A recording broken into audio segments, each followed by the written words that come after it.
So without further ado, I'm going to go ahead and introduce Roy Speckhardt, who's the Executive Director of the American Humanist Association. He's worked at the Interfaith Alliance for 6 years before becoming Executive Director. He's been on Good Morning America, CNN Headline News, Fox News several times. And now he just released a brand new book called Creating Change Through Humanism, which we have copies available for $17 each. We take check, and he'll be available to sign it as well. So please join me in welcoming Roy Speckhardt.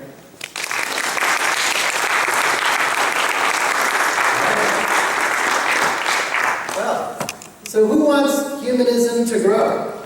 Me! Yeah? Who wants humanism to mean something? And who wants humanism to stand up for something?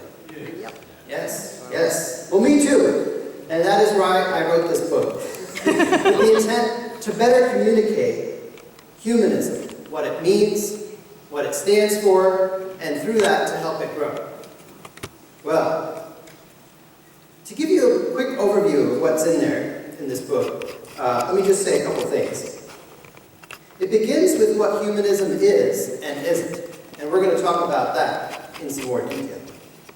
Then it shows some examples of how people came to be humanists.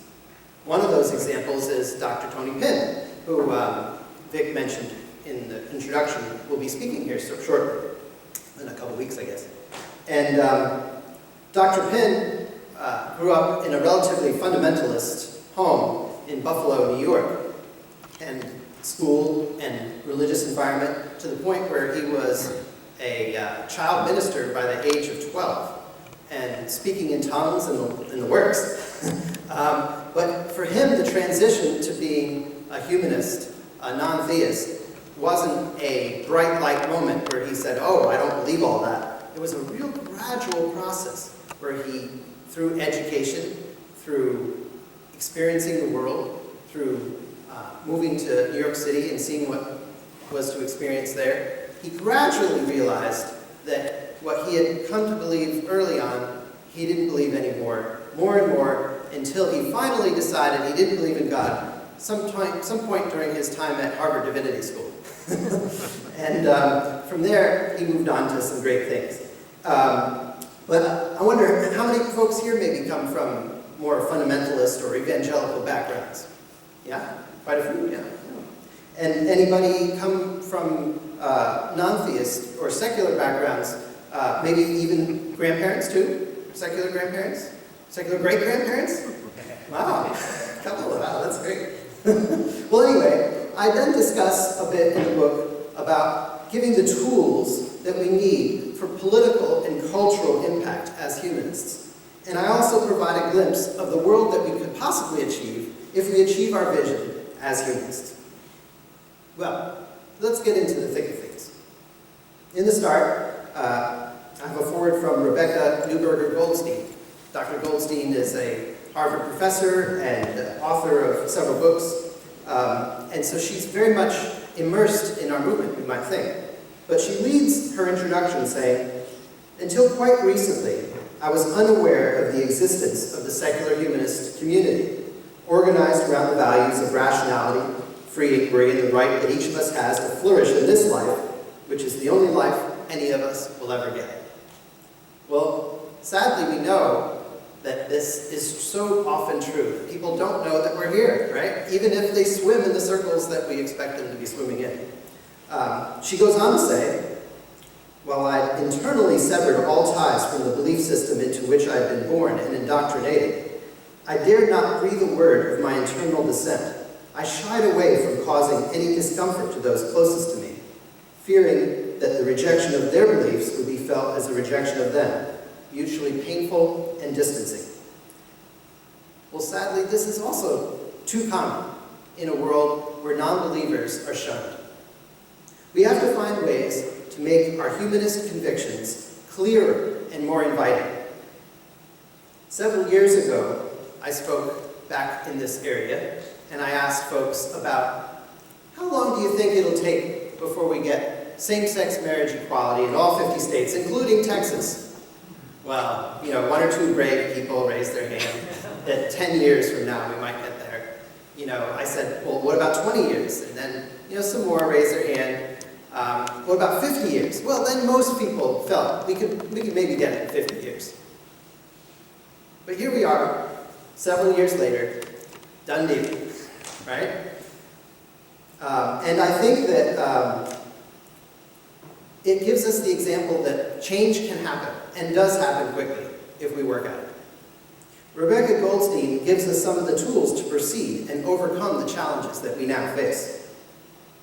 If you believe in the integrity of your conclusions, she says, then you must show them to the world, making a case for them not only in the arguments you hash out in the privacy of your own mind, but in the life that you publicly lead.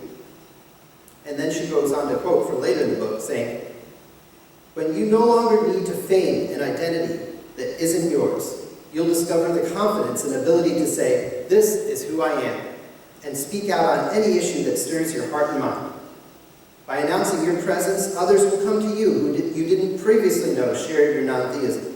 You'll finally be able to meet others and build relationships based on truth and honesty. You can love and be loved by people you know and who know you as the real you. No matter what you've been told, that person deserves to see the light of day. Well, next I'd like you to think about a scattergram, you know, one of those graph charts with lots of plots on it, X and Y axis. Well, thinking about those data points is what I thought about when I was writing this book. In trying to write a book about humanism, I wasn't trying to change radically the way people thought about what humanism is. Rather, I wanted to say, this is what I'm seeing in my travels around the country, in my meetings with humanists, in the writings that I'm seeing. There is a trend, and it is a clear one. Sure, there's some outliers, but the direction is overwhelmingly obvious. So let's go to it. And I want to get you involved, so I'm going to come down and we'll chat. Really what I want to find out is, what does it mean to be a humanist? And now I'll repeat so that we can get the conversation going. So I'd like people to raise their hand. And by the way, we're all spread out real far. Feel free to come on up closer if you feel so inclined. This is a good moment to do it. We got a couple minutes. So, come on up if you want. Don't be shy. And then it'll be easier to have a conversation. But I want to know what you think the essential elements of humanism are. You might have one in mind, you might have a couple, because there's probably more than one, right? So raise your hand. What do you think? Right here first. I think, first of all, it's a rejection of religious myth Rejection that's of been religious handed down as religious supernatural truth. Yeah, that is supernatural truth. It's a rejection of that. Over here. And then the other counterpart is doing good for goodness sake. Doing good for goodness' sake. All right. Other folks.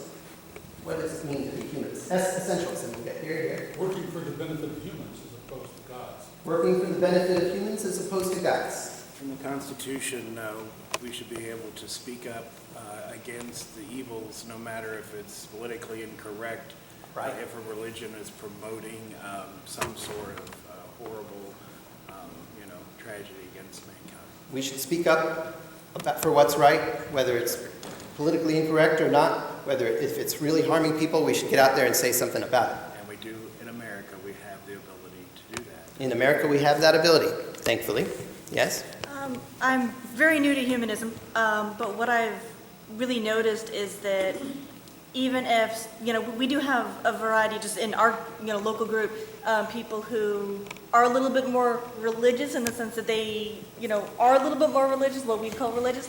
And Sure. then we have, I'm a very strict atheist, so we have that variety. And Variety from it's about atheism to accepting, religious-ish, yeah. accepting people and their different opinions and beliefs and so forth. Accepting people and their different beliefs, wherever they're coming from. I think there's a piece of that in humanism as well. Or one more, and then I'm going to ask another question for you. We are all human beings here together. We have to help one another, because if not, there is no one who will help. We are human beings. We have to help one another because there's no one else to make that happen, essentially. Rephrasing that. One more in the back, right here. I think it's also marvelous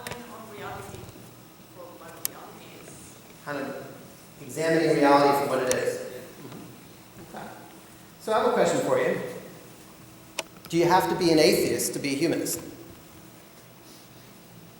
All right. Yes. Yes? No? I see both going on, so let me hear what you have to say. So, who wants to go first? Here, okay. It just, asks the question, was it more important to satisfy religion or another human? More important to satisfy a religion or another human? Interesting point. Right here. I think it has to do with reason, and you're not living in a myth-based world. Not living in a myth-based world. Exactly. So if you care about human beings, I don't see that there has to be any belief system about some supernatural being connotated with that. You can be a decent human being without believing in an invisible sky daddy. You don't need that invisible sky daddy. A couple over here. Yeah, you. Right here. Yeah, so and I heard you use the term, introduce this group as agnostic, atheist, secular free thinker.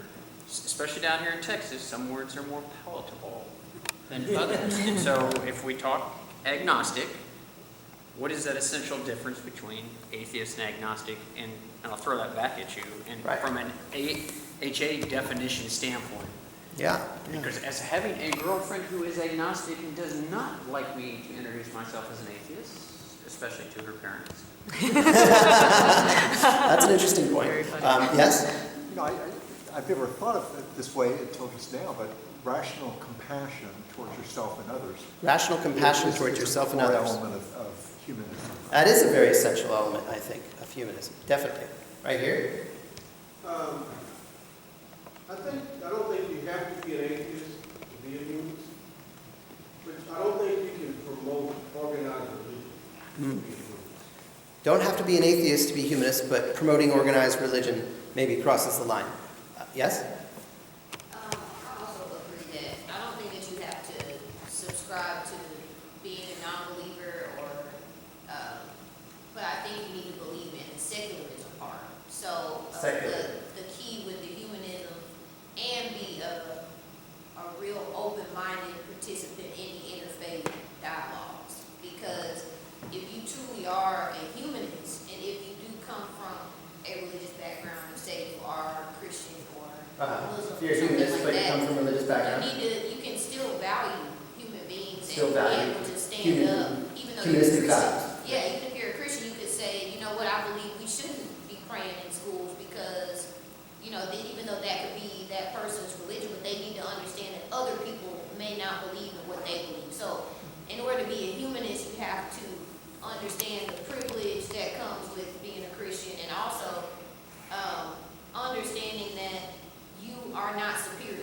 Your Right. belief We're not system is superior Yeah, as we need to all humanists. have that conversation. We have a certain equality amongst us, Most likely. for sure. I think that's a key element of humanism, too. I heard a couple people kind of shake their heads. Yes, you should be a atheist if you're a humanist. Any brave ones willing to explain that point? No? No quiet. Okay. That's okay. Oh, yeah. If you want to be a non-atheist and a humanist at the same time. If you want to be a non-atheist and a humanist at the same time, Isn't that what you're saying? can you do that? Yeah. The question is, then, is your primary responsibility to humans or to the deity of your choice? Right. Is your responsibility, is your way you get your ideas from humans or from other sources, right? I think that is a real crux of the question. So, humanism is not so radical idea that you can be good without a belief in God. It's the discovery that you don't only not need the outdated texts in order to make good choices, but that those and divine revelation are often core resources for making good decisions. We affirm our ability and responsibility to lead ethical lives of personal fulfillment that aspire to the greater good of humanity. We ground that pursuit not in theism or other supernatural beliefs, but in the best of modern knowledge, determined from trial and error and the scientific process. Now, we talked earlier about the essential aspects of humanism. Reason, I heard a couple of other related pieces come up. Science is a really key pillar for what it means to be a humanist. We rely on the scientific method, and not in some kind of lab coat environment, but in an everyday experience, whether it's a child that's watching the water go down the drain and trying to figure out where it goes. That's science. That trial and error process, looking at things, observing them, coming up with your idea of what's happening, and then seeing whether it works. That is science. That is our foundation for knowledge as humanists. And we use this method because it works. It is the method that works. Over and over again, proven time and time again, it's the method that works best. And if we come up with a better method, we'll replace it, based on our same way of looking at things from a scientific perspective. If you come up with a better method, we replace it, right? So we don't simply disbelieve religious ideas. We find that such explanations don't stand up to reasonable scientific scrutiny. The other key pillar of humanism, I think, is empathy. Empathy is what links science with what distinguishes humanism as a positive philosophy. It's the capacity to recognize and relate to the feelings of others. Our humanist and human history of moving away from violence, which is something that you may or may not be aware of, but Dr. Steven Pinker talks about this, how over the course of every generation, we've seen the chance that you'll experience violence in your lifetime has declined. This is true across the history of time. The average person, human being in the whole world, is less likely to experience violence in their lives year after year. Now, individuals in different circumstances and different geographies and things like that might have exceptions to that. But we're seeing this decline in violence in part because of empathy, because people realize that other people are like themselves. The idea of an in-group has expanded from a long time ago. It was once this extended family. That's the us. Everybody else is the them. Then it was a bigger group than that, a community, until it became a city-state, until it became a nation, until we have international groups like the European Union, until someday we can see ourselves as humanity. If we can see humanity as the in-group, we'll really be in good shape. But we're a long way from that, sadly. But anyway, I digress. Empathy is this key element. And I think exemplifying it well is that it's this ability to understand the feelings others have, almost as if you're experiencing them yourself. It's that feeling you get and the knowledge you acquire through that process. It's doing trial and error, the science that we talked about a second ago, without the trial. So you can experience what it's like and learn from it without having to do the trial. And so we can learn a lot from empathy, right? And we talked about compassion. So the compassion comes from that empathy. We realize what people are feeling, we feel that feeling for them, and then we have this compassion for humankind and the world at large. And then, so there's the compassion and that you get from the empathy, but also you get this egalitarianism, this equality that was talked about earlier. Because compassion without equality is pretty hollow, if you think about it. If you think ancient Hindu societies, right? Hindu societies are known for compassion, but they stratified their society into castes, some of which were considered less than human. Well, if you have folks that are less than human, how can you be compassionate fully?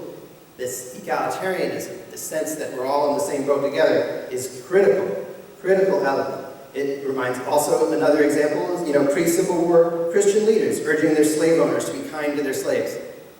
That's not compassion. That's not egalitarianism. And we need to have those both elements in order to be humanistic in our empathy, right? So hopefully that kind of gives you the elements. And I think I heard most of these when we talked.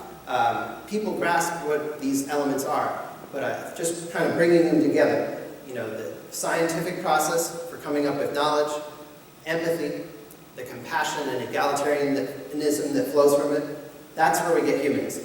That's where we get humanism today. Well, I have another question for you. So, many humanists may experience anti-theistic periods in their life, where they feel that countering the harm of religion is their best overall emphasis.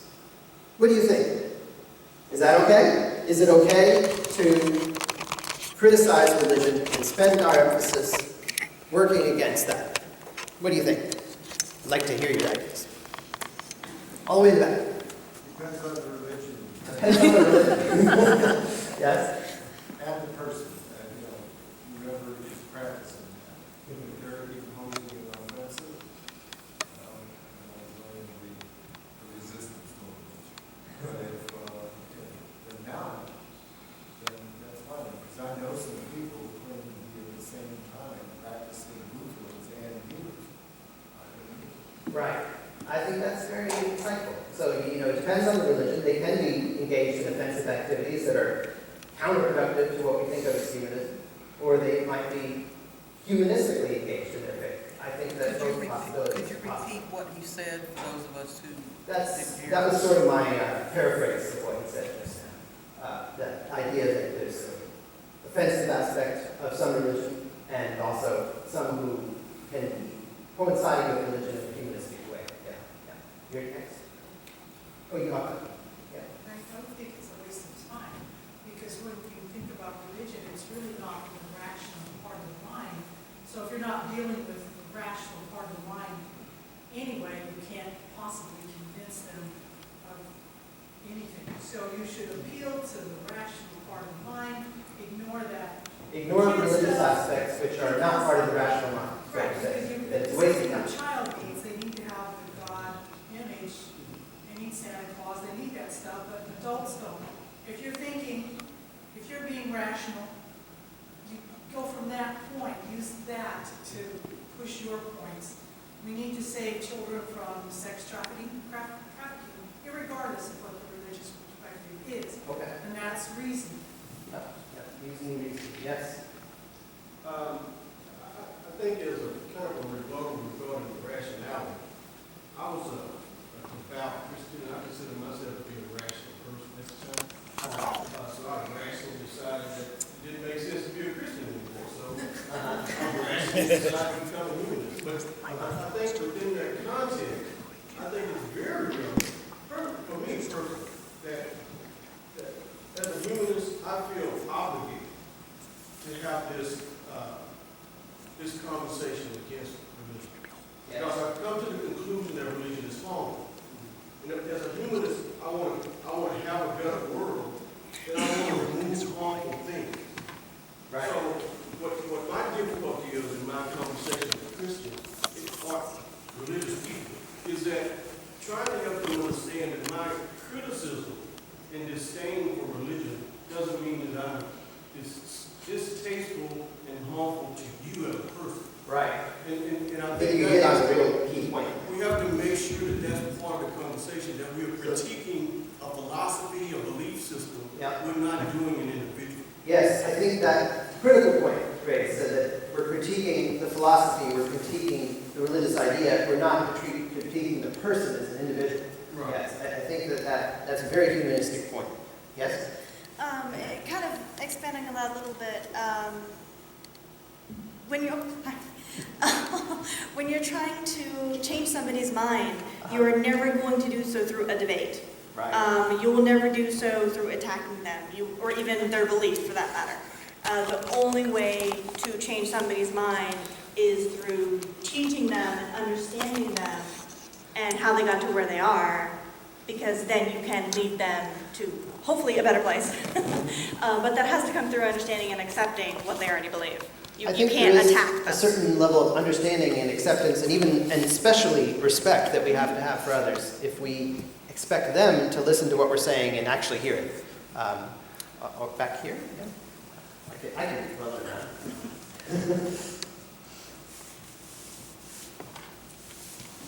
I think that's a major challenge to try to take in, to actually say, to criticize religion. Because the hard part is, even though we can rationally say, we're not critiquing you, we're critiquing this philosophy, this history, this belief system.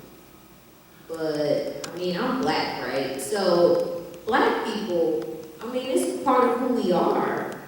I mean, it was ingrained in us in slavery. So it's like, I'm critiquing a person.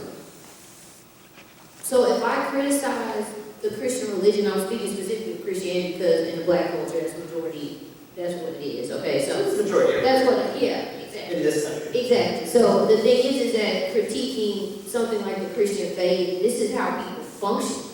This is how they live their lives. And so I think that being a humanist is about promoting how much we're trying to show that we care, and that we care in general for society as a whole, and how you have to, at times, put your religion aside to really be able to see that this is causing harm to other people, and you can't force that upon someone else, making them like they're a terrible person because they believe in something differently or non-believe in something or don't believe at all. So I think it's just such this fine line because it becomes the person. Religion is people and who they are. I think you're right about that. I think one of the interesting things is we find, and I'll let you in a second, the people who look at our good without a God slogan, you know, most people think that's pretty innocuous. You know, we're just saying something about us, we're not saying something about you, right? But some people do see it as something about them. And what happens is they see it as that goodness from their understanding of the world all comes from God. So when you say you're good without God, you're challenging their very assumptions about their entire way of thinking. And so this good without a God statement to some people is offensive. Now, I'm not sure what we should do about that as humanists, but think about that, and if you have an idea, I'd like to hear that too. I think as a humanist, in not attacking religion, but I think you have a responsibility to point out when religion is being harmful, and you can do that in a way without being person-specific. Like this whole Paris situation, you know, you can point out that it was religiously motivated. And the thing that's going on in the Mormon church where they're being discriminatory and a whole bunch of people just left the church. So when you share those stories, you're not attacking religion necessarily, you're not attacking any one person, but you're putting it out there. This is the negative thing that's happening in religion. Look at this priest that was just recently indicted. Look at that church that had that embezzlement. And when you are bringing those up, it's not person-specific, it's not religious-specific, it's the evil that's committed in the name of religion on a daily basis. Good point. I think that's right on. I think that, you know, there are people who debate whether something is really being done in a religious name or some kind of political ideology or the like. But you're right. I mean, no doubt that they're saying it's a religion name a lot of times. And we have to challenge that very pointed assumption. You know, as I understand that, and as a political scientist, I've read about it all my life. But as a gay man who goes down to where all the bars are all together, there's hundreds of people crossing the streets, and they bring down these 20-some-year-olds to scream and yell at you that you're going to hell, and there's some old men standing there encouraging them to do their bit, their how they learn, their trick. How can you not say something? How can you not point to that person and say, you're in a cult. Look what these old men are doing to you. So the whole idea that it's, you know, it's always the big, when you're actually the one being oppressed by the actions directly of individuals who routinely, we just lost a hero, this equal rights ordinance here in Houston. I protested in front of a church that was trying to do gay reverse therapy, you know, where they're trying to make you straight. Then they started coming to my workplace, you know, because I'm telling you, when you're actually a victim, and I don't want to make myself a victim, but when you are the where they're gearing their negativity, then I feel I can speak up to that person and not just the philosophy of where they're coming from. I think you're right, and I think it's especially powerful when people coming from that perspective do speak up in that way. Now, I know people still have their hands up, but we'll definitely come back up in a second, but I just wanted to bring it back a little bit. So, and I do want to say that there are times and places to critique ideas that we think aren't valid, whether they are religious or not. That essentially negative mindset of attacking religion isn't necessarily the thrust of our humanist aspirations. However, it's often tiresome, actually, to talk about what we don't believe. A consistently negative approach can be also a bit unhealthy and less productive than alternatives. So we've got to find ways, even if we are trying to express critique, to do it in a constructive way. So I think on the whole, humanism is a little more positive than negative. It's okay to critique religious ideas. It's part of the intellectual process of looking at what we come to think of as accurate ourselves. But we don't have to make that everything we do. Right. So let's move on a little bit. All right. So I have another question, and I'm going to talk about it a little before I get your thoughts. But is science compatible with traditional religion? Is science compatible with traditional religion? As Unitarian Universalist Association President Peter Morales wrote, science is based on a radically democratic way of knowing, in the sense that scientific truth is comprised of all the things that we can experience, not on private experience accessible only to gifted individuals. Morales accurately points out that science is a process for obtaining information where any person has a chance to change everybody else's minds if they can prove their point. There's no faith required to accept what we've learned from science as being the best answers currently available. Or, as Neil deGrasse Tyson says a little more simply, science is true whether you believe in it or not. This really isn't a radical idea at all. What would be a radical idea is accepting knowledge obtained by any other means. Unfortunately, in the same article, Morales makes the mistake of trying to carve out part of our world and pretend it's somehow outside of the laws that explain everything else. He writes that questions about meaning are not scientific questions, and goes on to relegate such questions to the realm of religion, as if untouched by science. But this tendency to create a safe space for religion, tucked away from the rigors of science, so as to avoid it being disproved, is a bit of a sellout, I think, to those in our midst we might feel uncomfortably excluded. In truth, we can and do use the same scientifically rigorous approaches of observation, analysis, trial and error, and conclusion when approaching questions of meaning and purpose. So, perhaps that's something that, maybe I'm answering my question myself now. But I think it's important that we recognize our skepticism and our morality, our human inventions within our control, that these are something in the realm of science, in our scientific thinking. This isn't something that has to be done, again, by people in lab coats, in laboratories. It's something we do in our everyday experiences. I think also that we need to find ways to be compassionate to those who are struggling with the theistic divide. You know, they're not ready to call themselves an atheist or even an agnostic, perhaps.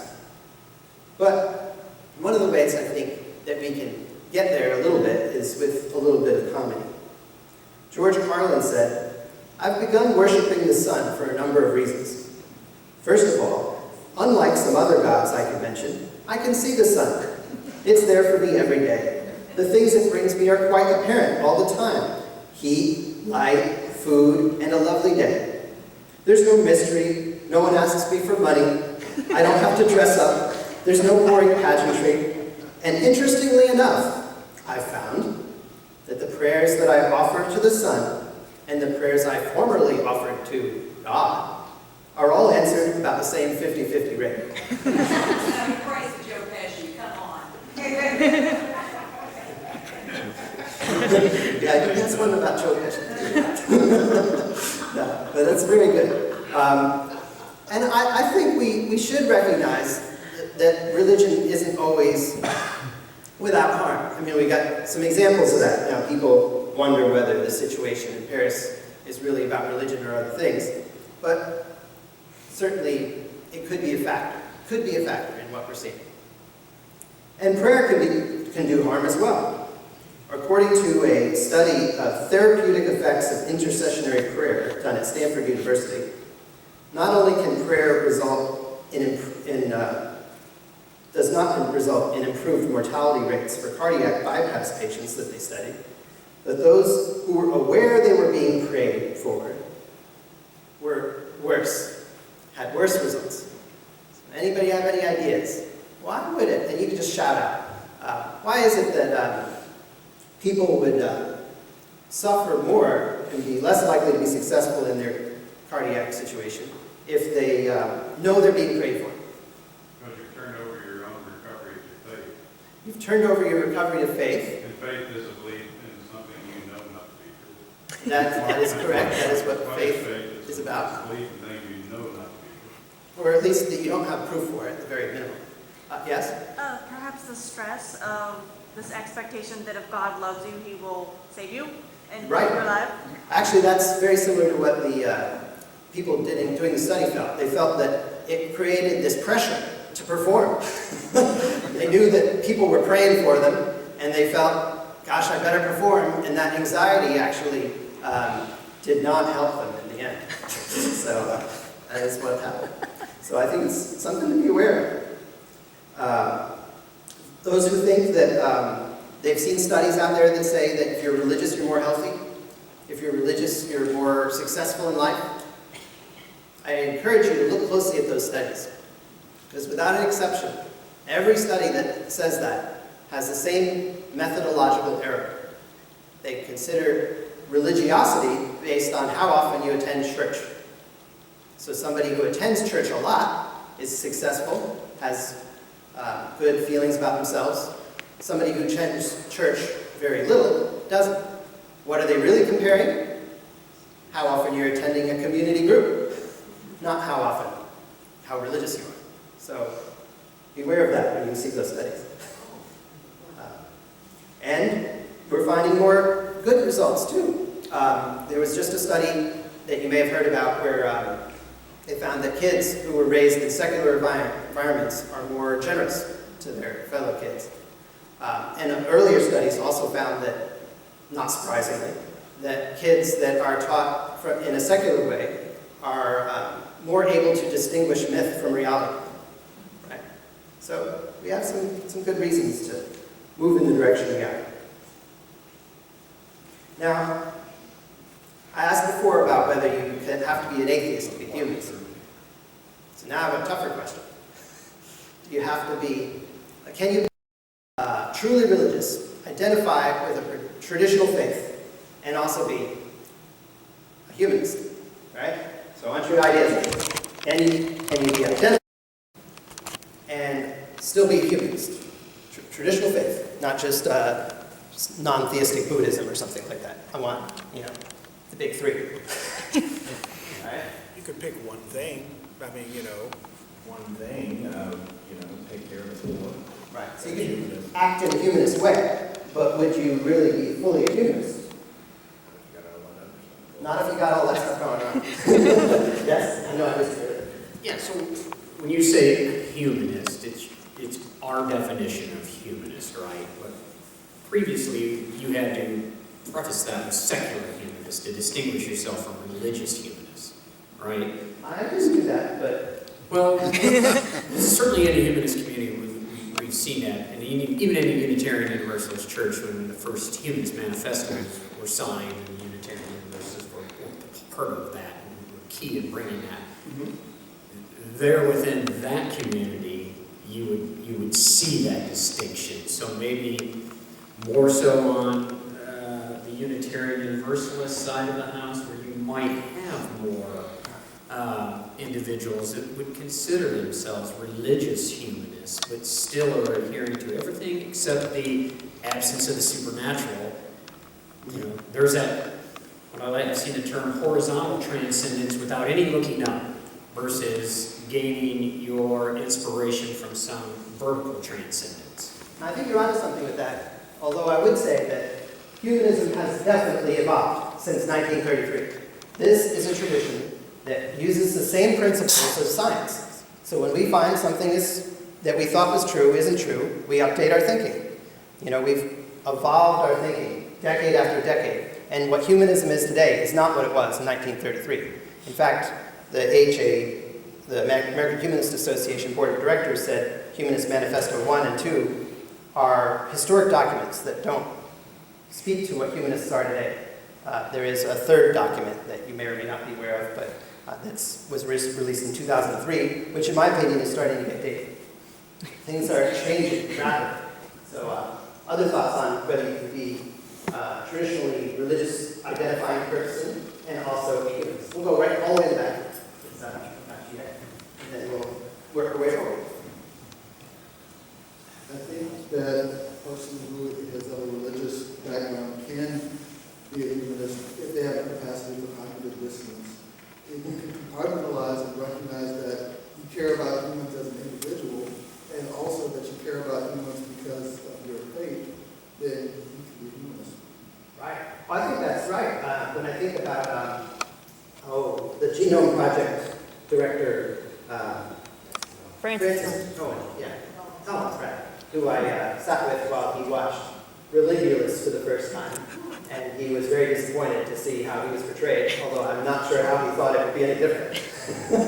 But he was portrayed as somebody who was misguided, let's put it that way, if you haven't seen the movie. But Dr. Francis Collins is a renowned scientist who has done great work in furthering the Genome Project. But he is evangelical in his religious side of his life, and I think if there ever was a compartmentalized fellow, it's him. You have a question? Yeah, well, it's actually stole from Okay. But science is only probability. You have built into it some uncertainty. So that's where the God thing can hide. And if that makes you feel good, I think you're getting onto something very good there. I'm glad you brought that up. Any other thoughts on this subject before I bring it back? I just want to put a plug in for the sort of a lazy agnostic. You know, the Unitarian Church is full of agnostics. My wife is a good example who could swing either way. You know, when it comes to humanism, it's that sense of community that the agnostics are searching for, and I think that's where we need to sort of market humanism, is to not to the religious, but to the agnostics who could become humanists very easily if there's something that's going to bring them to the table. Oh, that's very good. Oh, one more thing here. I think many times religious people want to help the poor, the homeless, what have you, because in their minds, it adds a star in their crown. It guarantees them entry into the afterlife, as opposed to really caring about the person that's homeless or impoverished or what have you, and helping that person because it's the right thing to do. They do it out of the sense of, well, I'm adding stars to my crown, and this will help me get into heaven a lot quicker. Yeah, Vonnegut said he's a humanist because he tries to do good for others and himself without any expectations of reward after he's dead. And of course, he really meant that. And so, in a way, he was expressing good Christian good better than Christian sometimes. Because I think that does happen sometimes. Not all the time, but sometimes. Yeah. All right.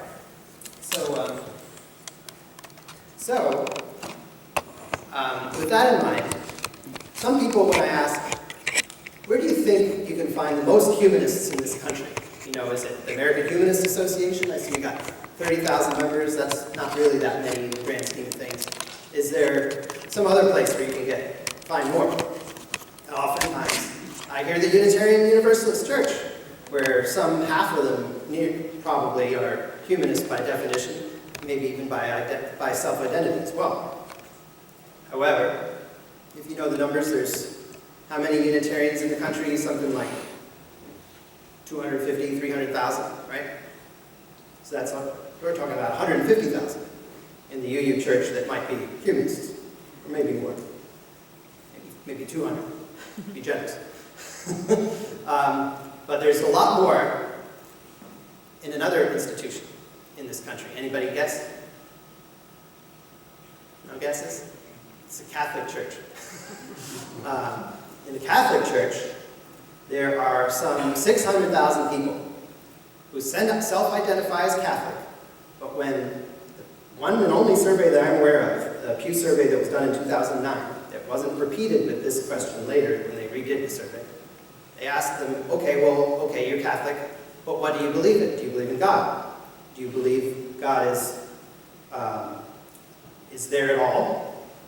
1% said no. That was like 400,000 or 500,000 U.S. Catholics.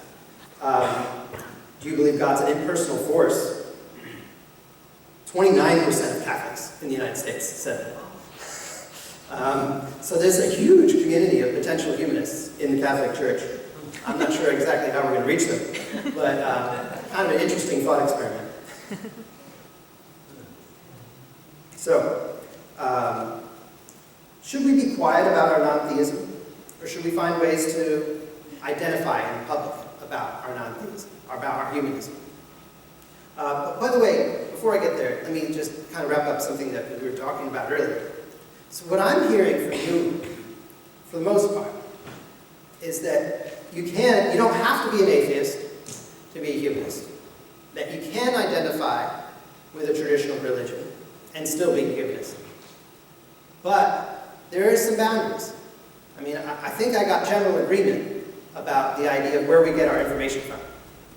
So if you think that you can pray to a divine power, and that the divine power is going to intercede on your behalf for the football game today or something else, then you probably are not a humanist. That's taking it a little too far, because then you're not following that line of where we get our knowledge from with science. And then there's the empathy and compassion piece, which are not minor items either. So I think it's worth kind of keeping that in mind when we think about humanism isn't completely boundless. Humanism isn't every human in the world. It's those who take these commitments to science and empathy, compassion, egalitarianism. That's what gets us to be humanists. So folks have ideas about how we can show that we are humanists to the general world. And yet, any thoughts out there? And these I think we could shout out because they're pretty straightforward. What can you do to let others know that you're a humanist? Do what Rebecca Goldstein said and be open about it. All the way to the back. When I'm asked, what do I believe in? I say, I believe in nature. And I'm so overwhelmed with this that I really don't have any time to go. All right? We believe in nature. We're naturalistic. We don't have time for the supernatural. That's the point, yes? You gotta advertise, just like Gotta advertise. because they don't know, people don't know that there's other people out there that feel the same way they do. That's right. People don't know that there are other people out there that feel the same way as you do. Here we are in this group, right? But how many more people out there in Houston are humanists? A lot more, right? A lot more. But part of it, they may be busy watching football or doing something else today, but they also might simply not know we exist. And I think too often that's the case, and we've got to find ways to be out there more. So that's a really good point. Okay. All right. So, now, that. So, one more thing I wanted to talk about is the political consequences of humanism. Because there are some. So let's skip ahead then. This is all, taking stuff from a book, by the way. So, go ahead. Sorry for that. All right, so the next question is going to be for you, is that can you be conservative and a humanist? Can you be a libertarian and a humanist? Are these possibilities, right? Now, I bet there's issues that this group has debated before. I can see it. The answers to these are somewhat nuanced. And so I'm gonna just talk about them a little bit first, and we can chat some more as well. I think that humanism, the idea that we embrace compassion and empathy and egalitarianism and use science to come up with our reasoning, discards a lot of possibilities.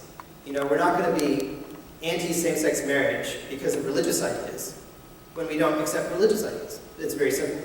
Those are simple ones. It gets a little more complicated when we have conflicting ideas.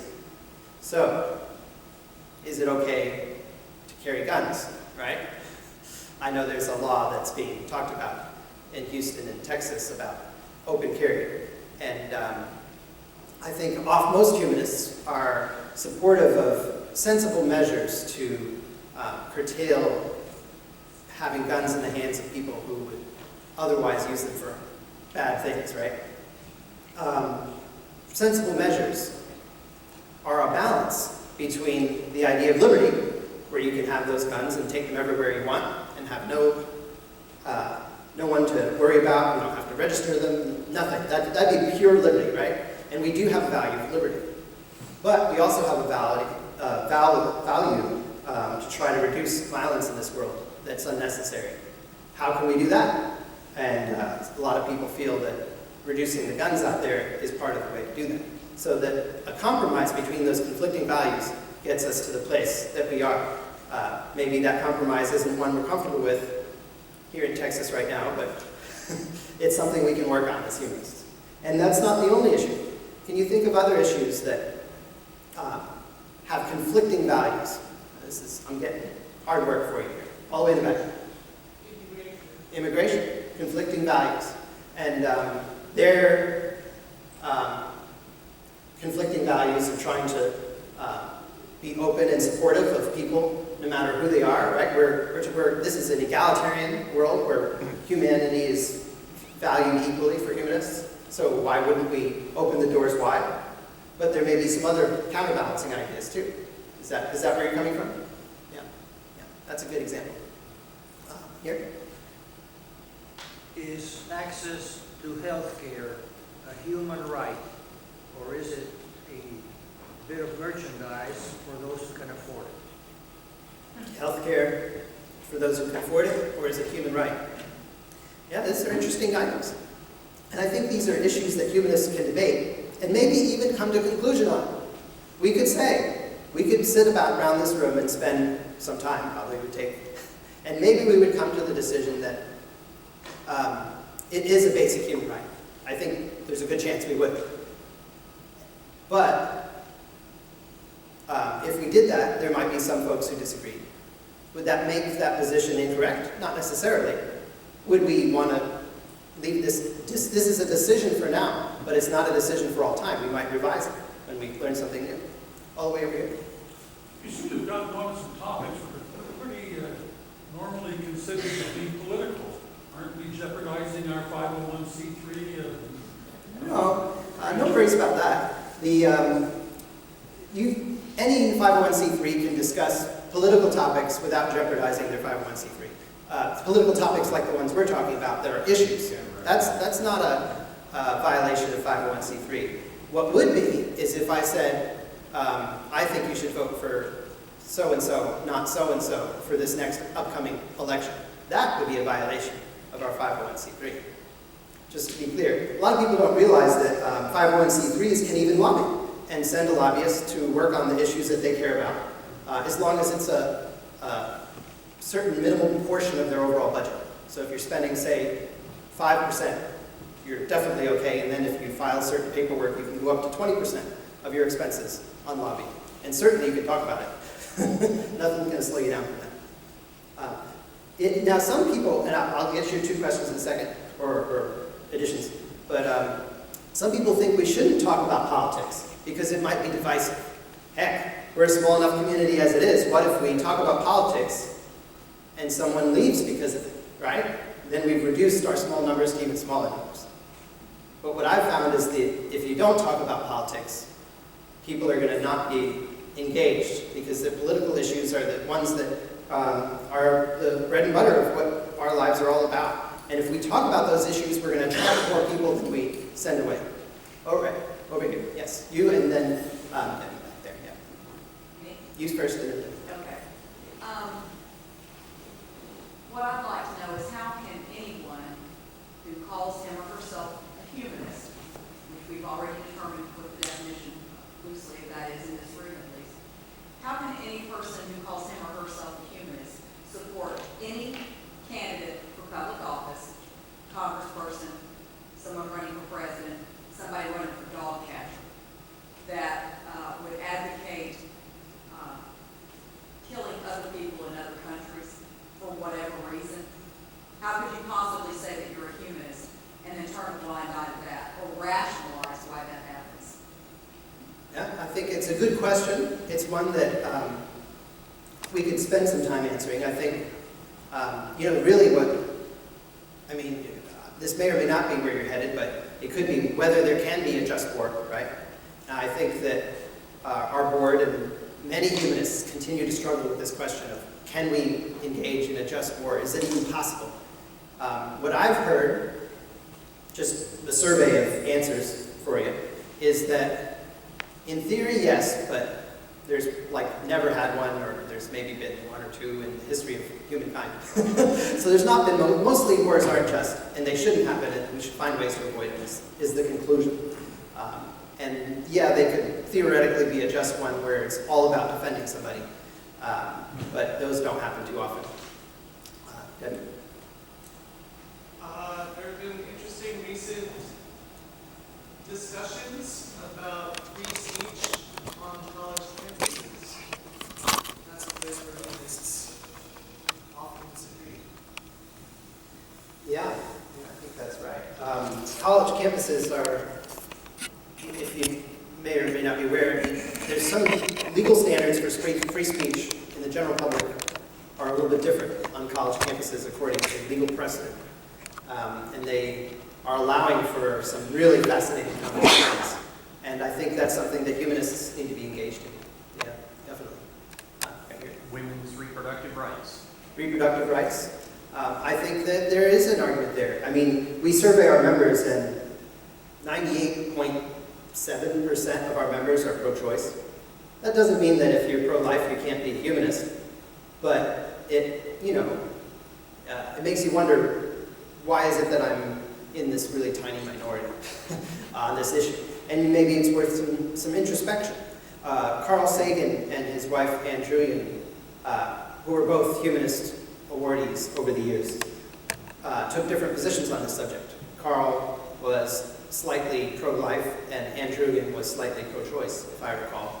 And they did this, and if you really want to look into this issue, check out the 2 essays they wrote against each other, which you can find online. Fascinating to see how they argue this out. Really, very interesting. And it shows some middle ground, common ground, on an issue that the press tries to divide us into completely separate camps on. Very interesting to see 2 humanists debate that issue. Yeah. All the way in the back again. You're talking about politics, and last night there was a debate, and this very issue about when does life begin? When does life begin? Yeah. When does life begin? And the person with the religious belief says at conception. And our side said no, well. But where all this ended up was they were 2 positions. They were unreconcilable. They were fundamentally different. And so for me, the only thing you can do with that is go towards politics. No, that's an interesting point. The only thing we can do is go toward politics when we have unreconcilable positions, which there are some that are unreconcilable. Although I think that even issues like that, I'm a humanist, I'm 100% pro-choice, but I wonder, I can accept the idea that life starts at conception. I just think that doesn't mean that you shouldn't have a choice. It's sort of whoa, that doesn't rule it out. But I think that that's not been the way that the groups like Planned Parenthood and now have been pushing the issue. They've been pushing the issue a little differently.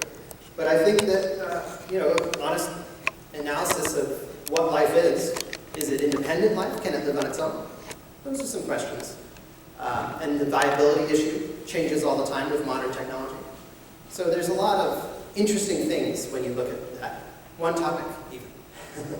But I think that I know dedicated humanists who emphasize liberty over anti-violence measures when they express their strong interest in maintaining the ability to buy, own, and carry guns.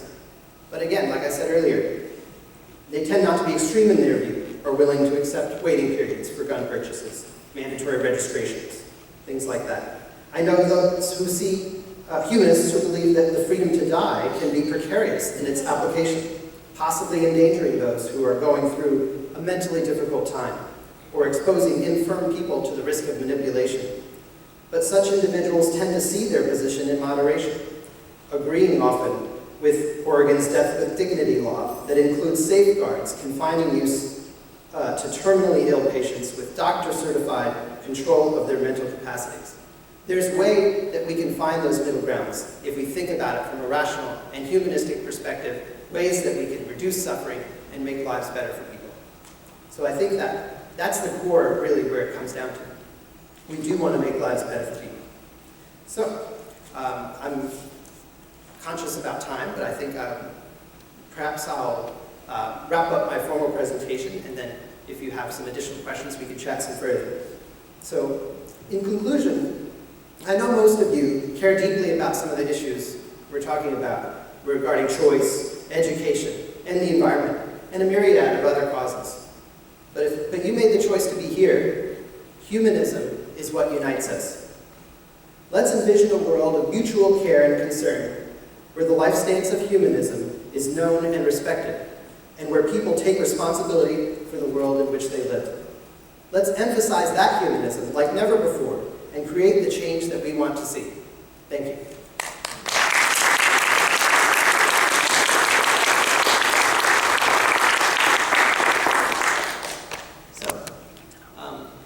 Vic, let me know if we have time for a few more questions.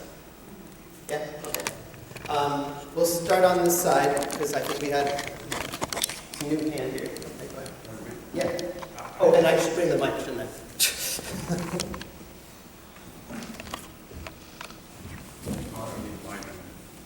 Go ahead. I had to step out for a few minutes, so if you answer this while I was gone, just say, sorry, Mr. Chairman.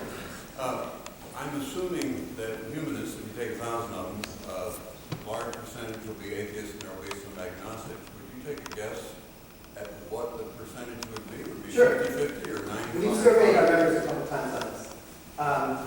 The first survey we did in 2001 that was scientifically done had 66% of our members also identifying as atheists. Then we did our second survey. We asked the question a little differently. I don't know, maybe we should have done that, but we did. And what we said was, are you certain there is a God, or are you certain there is no God? So 0 for certain there is no God, 100 for certain there is a God, and let people put themselves on a scale. And in a way, that kind of told us more about what they believed than the first question. And what we found was that people were mostly hovering around number 10. So they were pretty certain there was no God. But they didn't know, but most people wouldn't have put 0. Now some did, but most people didn't put 0. The bulk of us cluster around 10 out of 100, thinking that we're pretty certain there is no God, if that answers your question.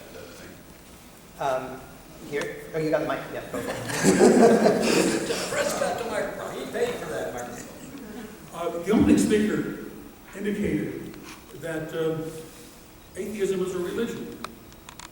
And recently, FFRF even came out and said they accepted some sort of political victory in Madison about being declared a religion and being accessible to certain rights that had been accrued to them from the city charter.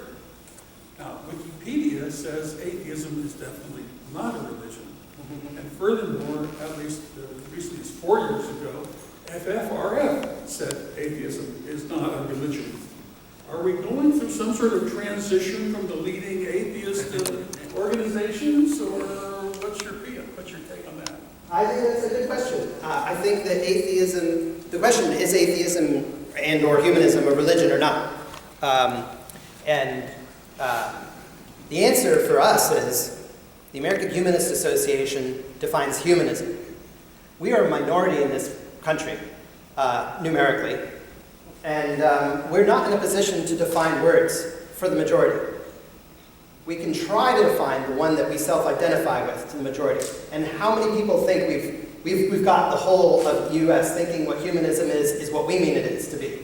Yeah, we get there? No, we didn't quite get there yet. So it's not time for us to start defining religion, which is a word that the majority of this country own, not us. Now, there are some of us, some humanists, who view their humanism or their atheism as a religion, but that's a minority among our community. The bulk of us, when we surveyed, something like 96% of us don't see it as a religion. But that doesn't mean that it can't be a religion to those who see it that way. I think it all goes down to how you define religion. And again, we're not in the religion defining business. We're in the humanism defining business. So hopefully that answers your question. Isn't the point of defining in a religion to get protections and rights? Like we have a right to be non-believers just as much as a religious. Right. So I think it's more of a perhaps human rights both issue. of your questions, yeah. So we do sometimes, we want to make sure that humanists and atheists don't get denied the rights of religious folks in this country, right? And so examples are some recent cases we won where prisoners were seeking the right to have groups in the same way that their religious fellow prisoners were able to do that for years and years, but we couldn't. And we won that right based on the fact that it's a religious question that's being answered in humanism. That doesn't mean that it is a religion or not, but we've got to stand up for our rights as they exist. Sometimes ideally, in my view, there wouldn't be special religious rights at all. You know, you think about like the example of the colander case we just won, right? On behalf of the Flying Spaghetti Monster devotee from Massachusetts.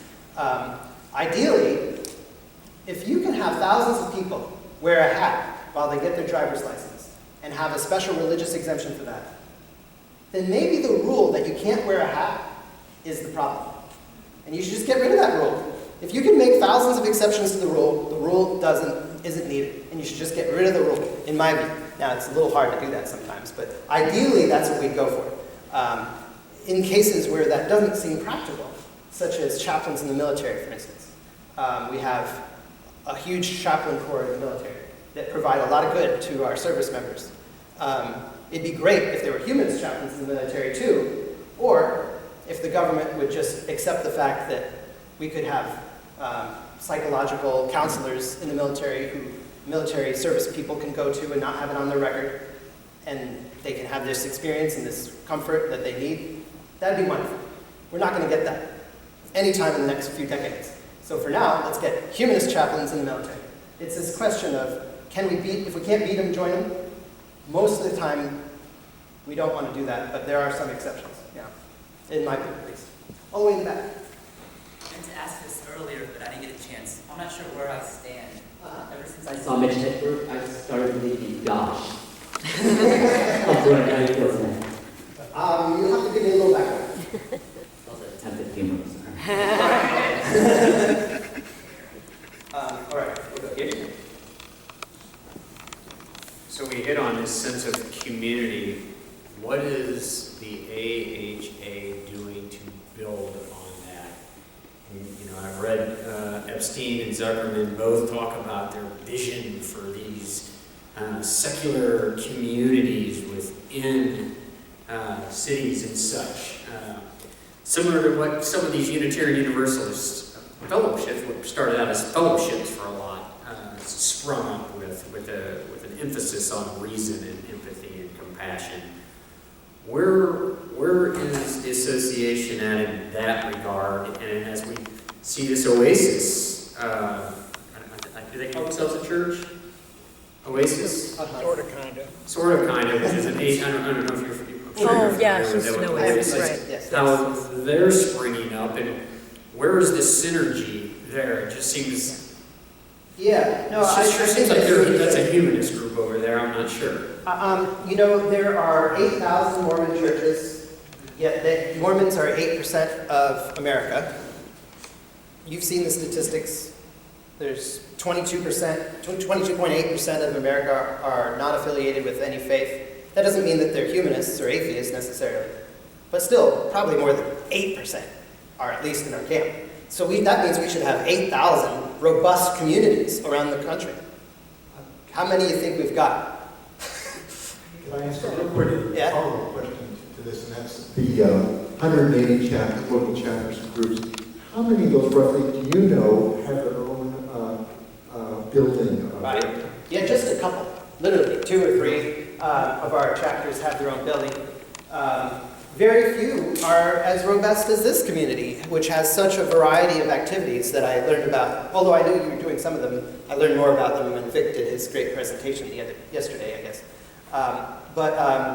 No, I think that most of our communities aren't that robust yet. We haven't reached critical mass in most of the places yet. And part of that is that we haven't, advertised ourselves as well as we can. And I think that the future, we're going to get there. When I've talked to someone not that long back, last month, I guess, out in Virginia a ways, and she said, look, I'm a humanist. I've been attending this Presbyterian church for years, and it's a great place where I can do this wonderful social outreach, and I'm involved in the community there, and I have lots of support. Do I have to stop going there now that I'm a humanist? And I said, no, keep going, if that's where you're getting what you need. Someday, maybe we'll have the equivalent in a humanist community in your town. But frankly, right now, we don't. And we've got to start where we are, and we're not there yet. So I think that those things are building, but we're a little ways from where we need to be as far as offering the robustness of community that we can. And I'm really pleased to see groups like this one, which are definitely headed in the right direction. So are you willing to lend great support behind this, building up this bond with the Unitarian Universalists again? Because change comes from within. I think that there's a divide there, yeah. I think. There's a lot of divide on the best method to do these things, whether we should do them independently, fully, as our own groups, right? Whether we should work with the ethical culture societies, of which there are some around the country, of whether we should work within Unitarian Universalist associations, of which there are many. I think the answer to that is yes, for the most part. We should work with all the groups we can. But those still aren't, those are just a tiny starting point on the way to where we really should be.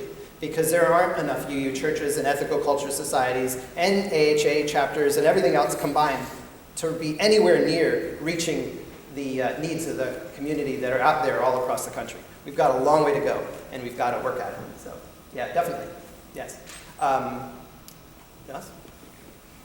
Along those lines, Yeah, you're a little far, so it might not project all the way in front. the idea of expanding, this day and age, the geeks are running wild. And so is there any way to use those phones, those connections, and they're out there talking, they're out there blogging and so on, but then can you get it connected in an effective way for things that use that? Right. Can we use technologies and cell phones and the like to connect with people? And the answer is yes, of course. We definitely are doing that. You heard Maggie mention earlier that we have over 500,000 people following us on Facebook now. Social media is a place where a lot of community is happening. A lot of, I don't know if you have young kids yourself or grandkids or what have you, but you see kids today and, they're on those things all the time. And, it would never occur to them to attend a community gathering, a lot of them. They get their community talking to the person who is their YouTube friend and things like that.